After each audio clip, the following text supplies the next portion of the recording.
Hello everyone, this is Just a Dad. Today I'm going to show you this device that I put on my bird feeder to keep squirrels and raccoons from climbing up and getting the bird food.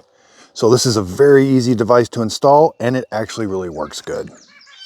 So if you didn't know, raccoon can climb a really skinny pole. Even though like this, they can climb right up to it and steal all your bird food. Now you're supposed to install this device about 4 to 5 feet above ground and it will turn. It's designed to do that. Now it comes with these stickers. They're not stuck on the device whenever it first comes, so make sure you don't stick them on there until you've got it finally installed on your bird feeder. So the first thing you're going to do is you're going to take this metal ring out and you're going to take it all the way off. So here you got the two halves and it comes with a really nice instruction manual that's very simple to operate. So you're going to take this piece. You got to unscrew both of these. One you got to take all the way out so that you can put it around the pole, and then you're going to tighten it down so that this doesn't move.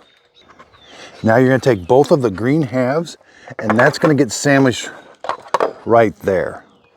So you're going to sandwich it right in that area so that it's going to kind of rest on it and move around. Then you're going to put that metal ring back on. So put the two clamshells together. Again, that device that is stuck to the pole is right there. That's what the stickers are mainly used for, is to hold the clamshells together until you can get this metal ring on.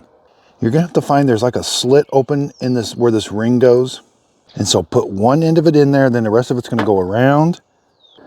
And then that one that has the little hook, it'll grab onto this side, and then you're just going to keep pulling this and that'll stick down in there. This is what's going to keep the clamshells together.